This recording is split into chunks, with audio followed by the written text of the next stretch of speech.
اعوذ باللہ السمیع العلیم من الشیطان الرجیم بسم اللہ الرحمن الرحیم السلام علیکم رحمۃ اللہ وبرکاتہ اللہم صلی علی سیدنا محمد وعلی آل سیدنا محمد بعدد کل ذرۃ مئۃ الف مرہ بسم اللہ الرحمن الرحیم الحمدللہ رب العالمین الرحمن الرحیم مالک یوم الدین ایاک نعبد و ایاک نستعین اہدنا الصراط المستقیم صراط الذین انعمت علیہم غیر المغضوب علیہم ولا الضالین آمین۔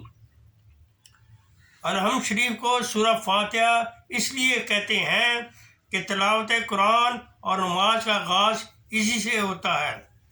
حمد سے ہر کام کی ابتدا ہوتی ہے۔ لوح محفوظ پر سب سے پہلے اسی صورت کو لکھا گیا۔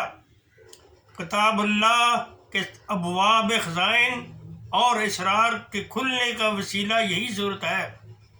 اس کو سبع مثانی بھی کہتے ہیں، اس لیے کہ اس کی 7 آیات ہیں۔ اس کی ہر آیت قرآن پاک کے 7ویں حصے کے برابر ہے۔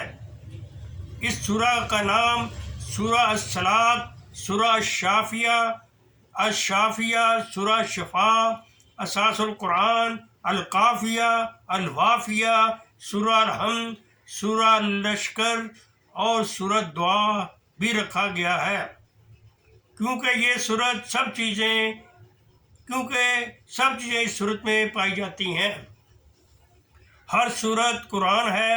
یہ تمام صورتوں میں بزرگ ترین صورت ہے۔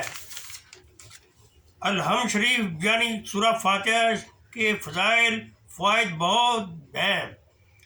نماز میں اگر سورہ فاتحہ نہ پڑھی جائے تو نماز ہی نہیں ہوتی۔ الحمد شریف اصل قرآن، القرآن، جس نے اسے دو بار پڑھا اسے پورا قرآن پڑھنے کا ثواب ملے گا۔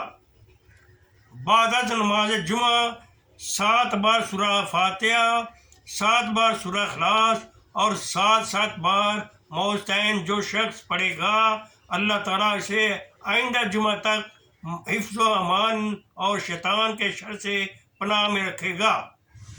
حضور صلی اللہ علیہ وآلہ وسلم نے فرمایا، سورہ فاتحہ ہر مرض کی شفا ہے اور ہر حاجت کے لیے مشکل کشا ہے۔ اس کے پڑھنے سے سخت مرض بھی دور ہو جاتا ہے۔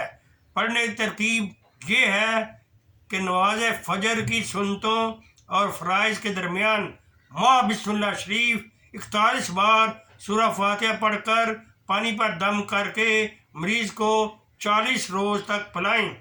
انشاءاللہ تعالی خواہ کوئی بھی مرض ہو دور ہو جائے گا۔ وآخر دعوانا ان الحمدللہ رب العالمین۔